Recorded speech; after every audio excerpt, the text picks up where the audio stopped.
So hello class. So this is still not in continuation of our discussion for home office and branch accounting. So particularly, in this video, we shall be discussing, the other alternative methods of billing merchandise shipments to branches. Kasi, diba, in our previous discussion, the home office, will just bill the branch, at the home office cost or meaning at cost. So, but the home office, may bill the branches, at a percentage above the home office cost, or bill the branch at retail selling prices. So in this discussion, we shall be discussing what will be the effect of shipping to the merchandise from the home office to the branch above cost. So for illustration purposes, we shall be using the same illustration we have in our previous discussion, except that the home office bills merchandise shipped to Mason branch at 50% markup of the cost. Okay, so thus, the shipment of merchandise costing 60,000, so may markup na siya. So yung cost ni home office is 60,000. So may markup na siya na 50% of the cost. So how would the home office and the branch record this transaction? So again, for recording purposes, we shall be using muna Perpetual inventory system. So since the home office bill the branch at above cost, which is 50%, so the cost divided 60,000, then diba yung markup, so how much is the 50% of the 60,000? Kasi yung markup niya is based on cost, which is 50% of the cost. So 60,000 times 50%, that is 30,000. So therefore, yung bill price natin is 90,000. Tama ba? So 60,000 yung cost plus markup is 30,000. Therefore, our billed price is 90,000. So the home office will debit the investment in branch for the billed price, which is the 90,000. And then, it will credit inventory, kasi nga perpetual inventory system tayo. And then, it will credit 30,000 for allowance for overvaluation. Okay, yung markup natin, is i-credit natin for allowance for overvaluation. So thereby, yung entry natin is debit investment in branch, credit inventories, credit allowance for overvaluation. And then, sa books naman ni branch, so the branch will debit the transaction at inventory, credit home office. So therefore, the branch will record the transaction, will pick the inventory, will record the inventory at billed price, not at cost. Okay, so you take note of that, The branch will record the inventory shipped from the home office or yung merchandise shipped from the home office at billed price, which in case it's 90,000. That's 60%, 60,000 times 150%, 90,000. That's above cost, above home office cost. Okay, so thus the balances for both the investment in Mason branch account and the home office account, kasi in our previous discussion, that's 26,000. But in this case, it's already 56,000 because of the 30,000 markup. So as illustrated, in this illustration, so the ending balance is 56,000, It's just the same with the previous illustration we have in our previous discussion, for the 1,000 na investment ni home office kay branch, then yung shipment, it's not anymore 60, it's because may markup na siya, so 90,000, so may 91,000 na balance. Then yung equipment acquired by the branch carried in the home office accounting records na 500, then the balance 9,500, but then less remittance, then plus yung operating expenses billed to branch, that's 56,000 na balance na. So the same thing with the home office account, may 56,000 credit balance din yan siya, So a difference lang with the previous illustration is that yung merchandise received from the home office is not anymore 60 but it's 90, 56,000 na yung balance ng home office account. Okay. So, let's analyze, no? Kasi, ang nangyayari if i-bill natin si merchandise above cost, nag-overstate yung cost of goods sold natin. Kasi, nare-realize lang yung shipments to branches when the branch sold the goods to outsiders or to third parties. Now, the branch will report cost of goods sold amounting to 67,500. No? So, that's 90,000 na kasi wala tayong beginning inventory. That's 90,000 na goods available for sale. That's from the shipments from home office na 90,000. So, wala tayong purchases from outsider. And then, less ending inventory of 22,500. That's 67,500.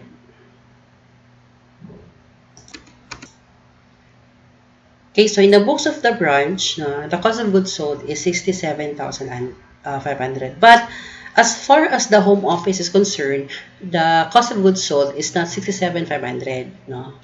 From the home office cost kasi, yung cost ng 90,000 is 60,000, di ba? And then, yung ending inventory na report ni branch is overstated.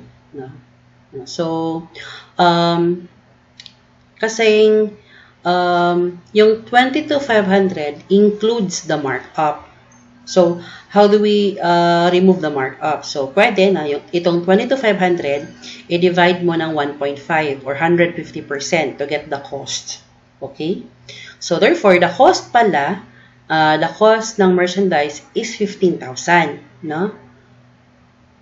Then, so yung markup niya, that is 50% of 15,000, that's 7,500. No? Yung markup niya. Okay? Therefore, yung at cost na 60,000 less 15,000 din na ending inventory at cost, you'll have 45,000 pala as the cost of goods sold. So, this is the true cost of goods sold. The cost of goods sold as far as the home office is concerned. Therefore, yung yung cost of goods sold natin is overstated. No? So, ang nangyayari, if si home office, ginabill niya si branch above cost, the cost of goods sold is overstated. Then, what will happen if the cost of goods sold of the branch is overstated? Its net income is understated. Okay. So, by how much is the cost of goods sold overstated? No? It's basically the difference between the cost of goods sold at bill price less cost of goods sold at cost. That's 22,500. Or, the markup na 30,000 less the ending balance of the markup. That's yung realized gross profit. Okay? So, how did we arrive at 7,500? No? It's the difference between the billed price minus cost. That's 7,500. Or simply, kunin mo yung markup sa 22,500. No? So, therefore, if may 30 na unrealized profit, parang siyang unrealized profit kasi, no? Or allowance for overvaluation, beginning na 30,000 less 7,500, which is the markup of the ending inventory, no? Nag-report ni branch, no? So therefore, may realized na 22,500, or this actually the term is realized gross profit or the overstatement of the cost of goods sold. So how do we prepare the working paper for this one, no?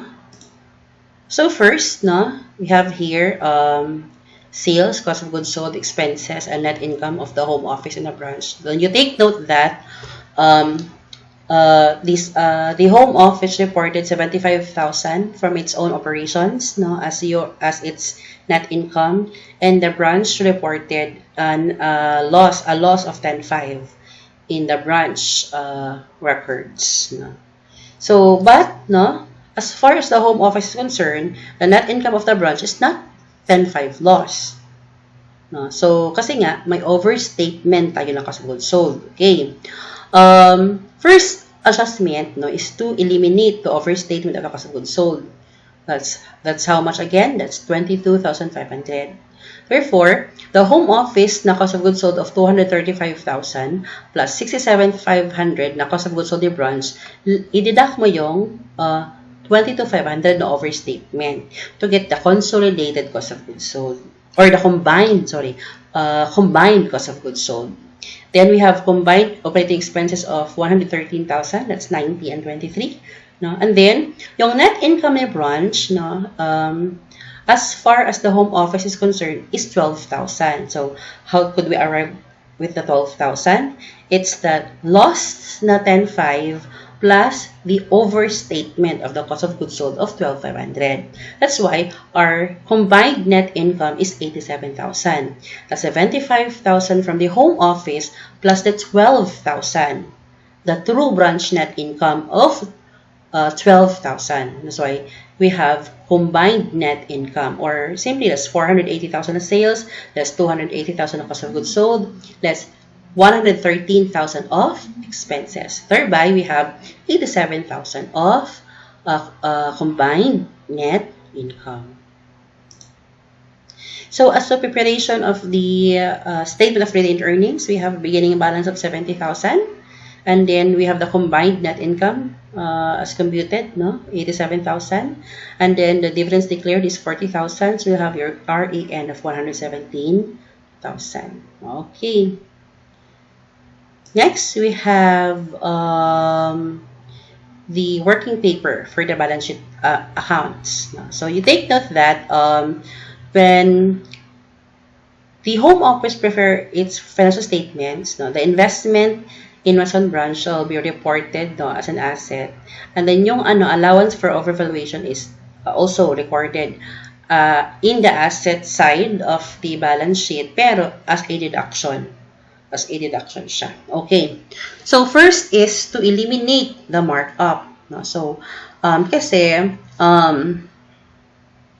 in the combined financial statements of the home office and the branch, the inventory of the branch should be reported at cost. Meaning to say, we are to eliminate the markup. Again, how much is the markup? Diba yung markup natin is 7.5.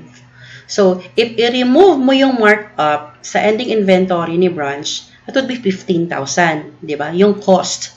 Yung cost. So, yung 22,500 minus 7,500, that's 15,000 plus inventory no home office na for 45,000, you'll have 60,000 as they combine.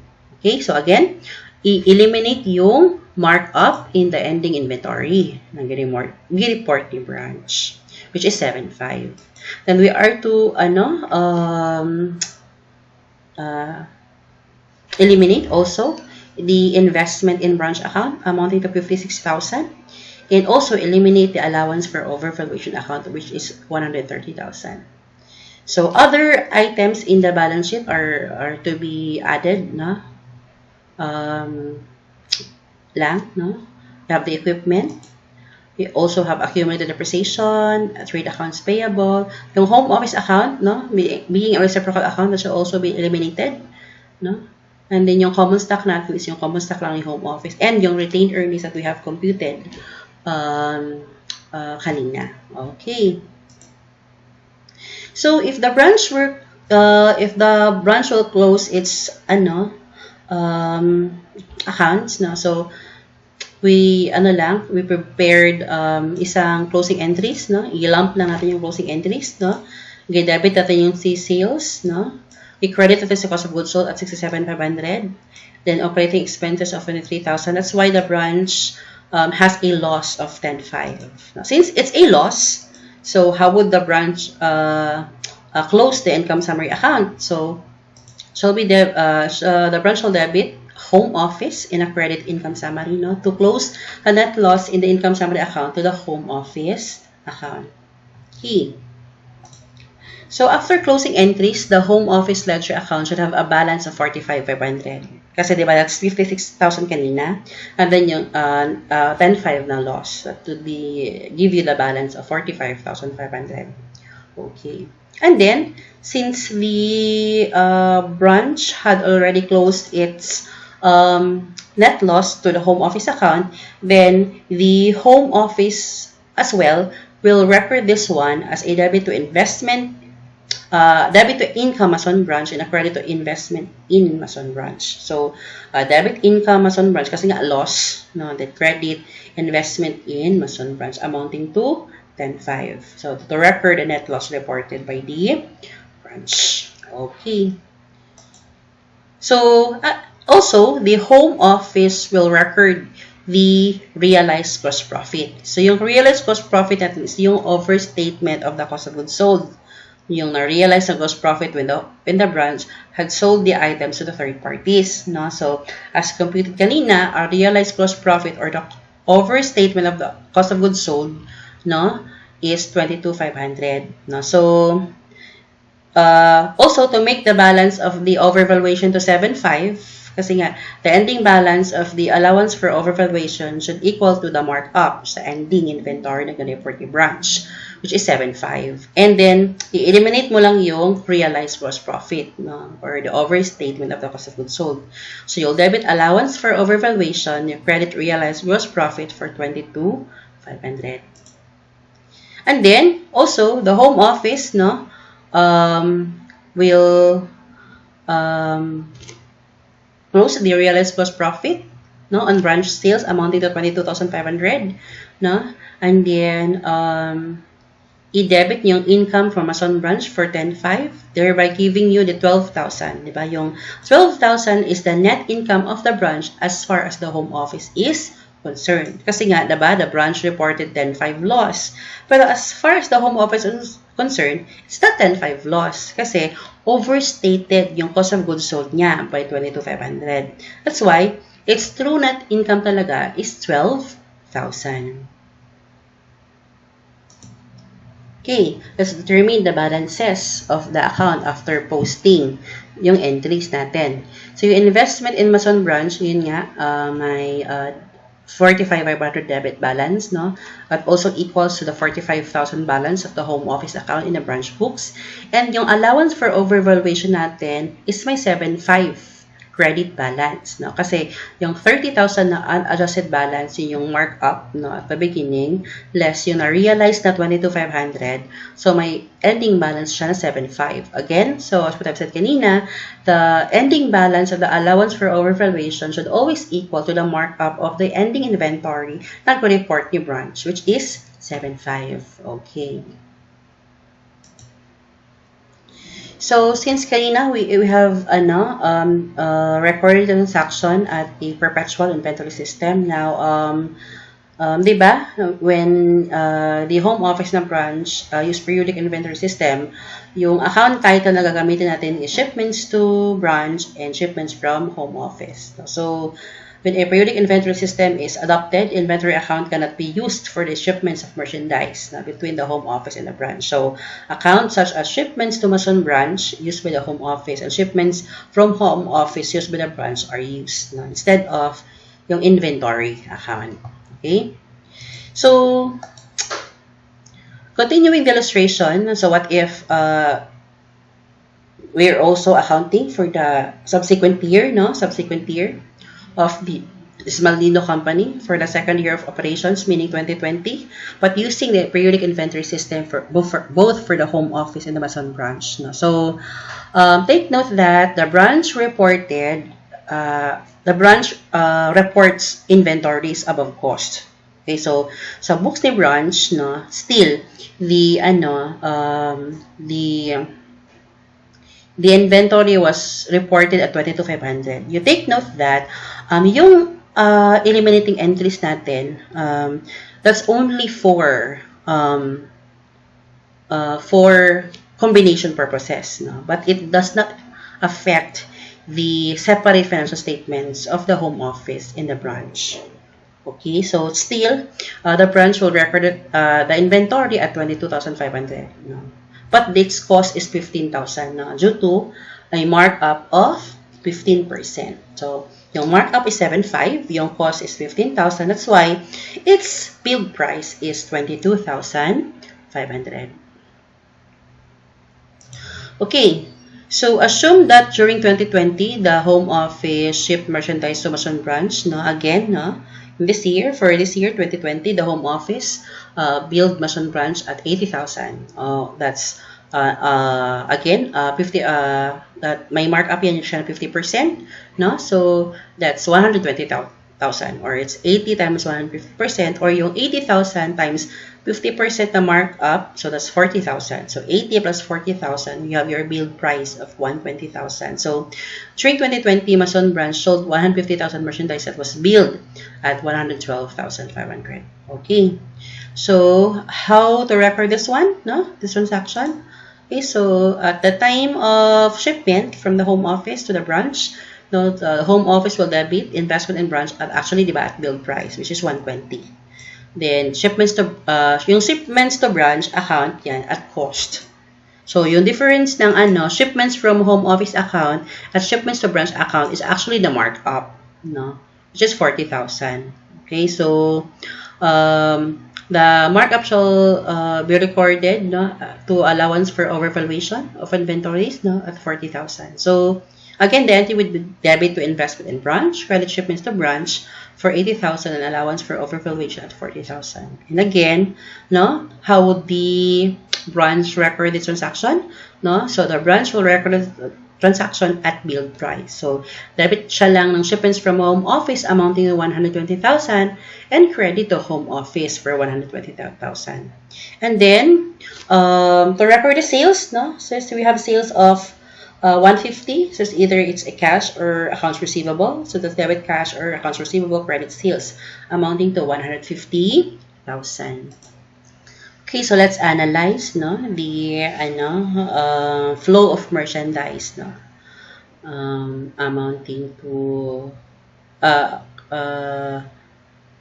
from the home office to the branch, no. So yung flow ng merchandise. Okay, we have billed price muna tayo, no. We have billed price. That's 22,500, no, from the home office. The beginning inventory, of the goods acquired from the home office, no, 22,500. At shipments from home office for this year, diba? So you have goods available for sale amounting to 142,500. Less ending inventory. So the branch reported ending inventory of 30,000. That's why its cost of goods sold is 112,500. Okay? So yung beginning inventory daw niya is 22,500. At shipments from home office na 120. Have goods available for sale. Less ending inventory amounting to 30,000. Thereby the branch reported cost of goods sold of 112,500. But no, as far as the home office is concerned, the cost of goods sold is not 112,500. Okay. So for the branch beginning inventory, diba? So yung markup nun is 7,500. Okay. So its cost is 15,000. Then yung shipments natin, yung cost niya is 80,000. You have goods available for sale at 95,000 at home office cost. Less no ending inventory. So how did we arrive at the 20,000? So pwede yung 30,000 i-divide mo ng 1.5, no? 30,000 divide mo ng 1.5 to get the cost, which is 20,000. Therefore, as far as the home office is concerned, or the true cost of goods sold pala is 75,000. Okay? No? So, therefore, yung realized gross profit natin or the overstatement of the cost of goods sold is 37,500.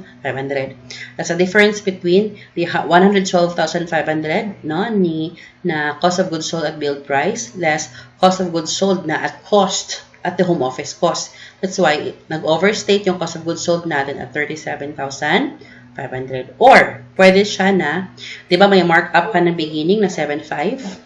Plus yung markup for the shipments ngayon, no? So you have 47,500 total. Ito yung balance ng allowance for overvaluation before adjustment. And you take note that, diba, the ending balance of the allowance for overvaluation should always equal to the markup in the ending inventory reported by the branch. So that's, in this case, we have 10,000, no? So, therefore, the adjustment, no, or the realized gross profit, no, is 37,500. Okay, 37,500. This is the overstatement of the cost of goods sold. Okay, so assuming there are activities now reflected in the ledger of the investment in branch account and the ledger of the home office account in the branch books. Now, so we have here kanina, diba, for 2019, we have beginning balance of 45,500 and yung shipments natin is 120,000. We have 165,500 as the balance, less remittance of 52,500. of 113,000. Then plus yung allocated expenses for the branches for 4-5. Let's have 57,000 debit. Mean to say, the balance of the invested in branch account is 57,000 debit. Assuming ito yung other transactions, may remittance at saka may allocation of expenses. So, pero yung shipments from home office, I mean, ang shipments to branch, no? Ang shipments to branch, no, billed above cost is a debit to the investment in Mason branch. Okay. And then in the home office account, no, you take note also that it should also have a debit balance of 57,000 credit. Okay. So my 45,000 credit balance plus the shipments from home office, less yung remittance, then plus the expenses allocated from the home office, thereby giving 57,000 credit. Okay. And then our allowance for overvaluation, no, yung 7.5 na beginning balance, ito yung markup sa beginning inventory ni branch, and then plus the 40,000 na markup na shipments for 2020. So my 47,500 credit siya before adjustment of the realized gross profit. Okay.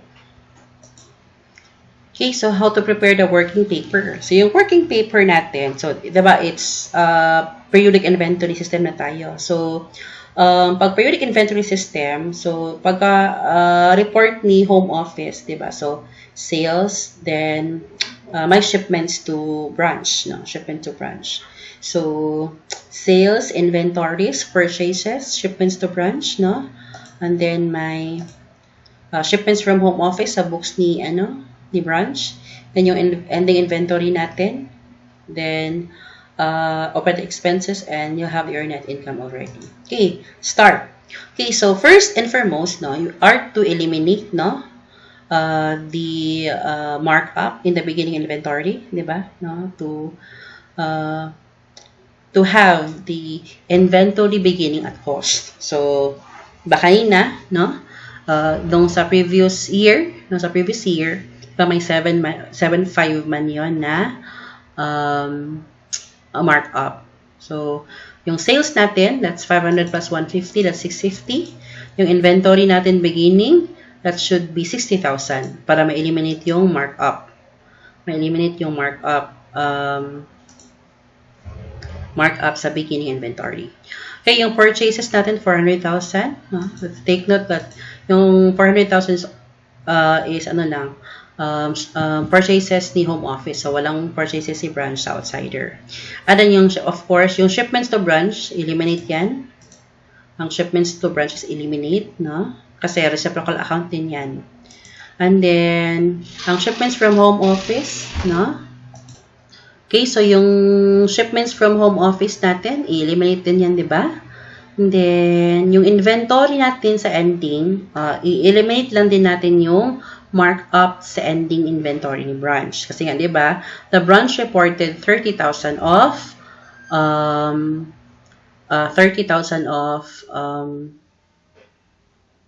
inventory.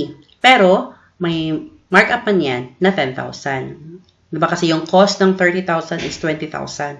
Therefore, may markup siya na 10,000. Thereby giving you inventory amount of 90,000. 70,000 from the home office plus 20,000 from the branch. 30 yung report ni branch, pero may markup yun na 10,000. So you have 90,000 for the combined ending inventory. Okay. So yung as to combined financial statements, the inventory shall be reported at cost. Yun siya, kaya 90,000. Okay, therefore, we have our operating expenses, 147,500. That's 120 from the home office, and then 27,500 from the branch also.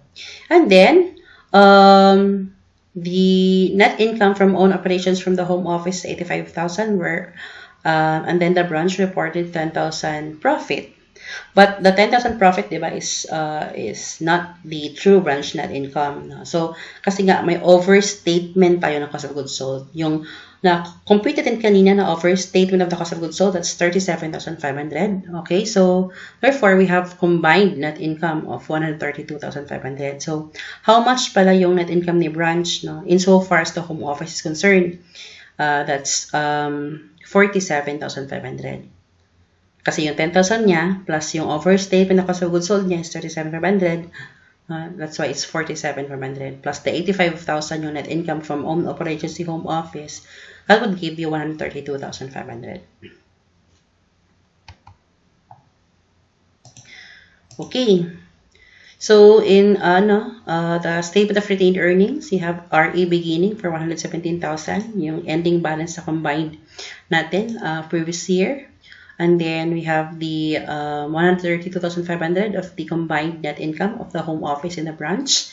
Then less dividends declared, less 60,000, so you have 189,500. Okay. Then for our worksheet, for the balance sheet accounts, no? So you are to add lang the cash accounts, 39,000. You are to add also the AR account, no, which is trade accounts receivable account. That's 92,000 if you're going to add. And then yung inventory natin, yung ending inventory natin, i-eliminate lang natin yung 10,000 na markup. That's 90,000. Then we shall be eliminating the 47,500 na markup, no? And then yung investment in Mason branch natin na account, that's 57,000, should also be eliminated, no? Okay, so take note na yung gina-eliminate natin are the allowance for overvaluation in the books of the home office and the investment in branch account in the books of the home office. Also, we are to eliminate the home office account in the branch books. So all other accounts are i-forward mo lang sa combined equipment, the accumulated depreciation, the trade accounts payable. We are eliminating lang the home office account, and the rest of the accounts are combined already. Are combined na lang. Okay. So for closing, i-close natin yung books ni branch, no? So, mag-set up tayo ng inventory ending amounting to 30,000, of course. Then, yung cost of goods sold natin, no? That's 22,500 na beginning inventory plus 120 na shipments from home office minus 30,000 na ending. That would give you 112,500. Or yung presentation natin kanina, no? Na 112,500 yung cost of goods sold ni branch. But take note, no, that 112,500 is not the true branch cost of goods sold. So just take note that sa books ni branch, naka-build price kasi yan, no? Hindi at cost. So inventory beginning natin is 22,500. Then shipments from home office is 120,000. So may cost of goods sold tayo na 112,500. Okay, so then to close the accounts, no, we have sales to 150. Then cost of goods sold, to close the cost of goods sold, 112,500.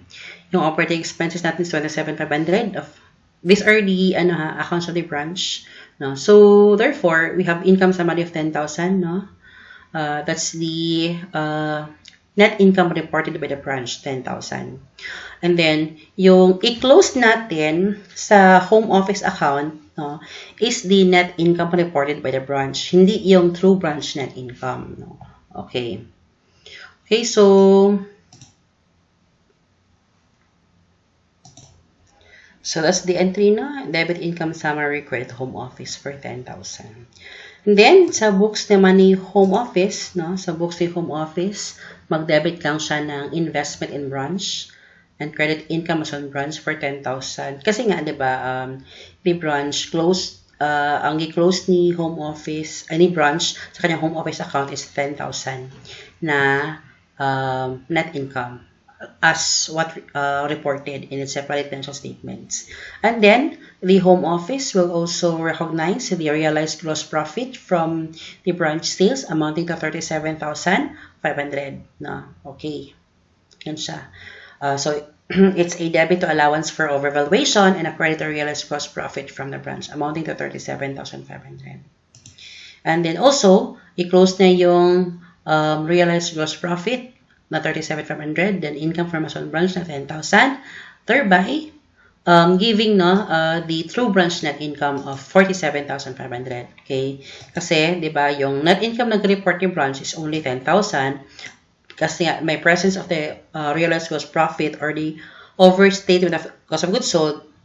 So, yung true branch net income is 47,500.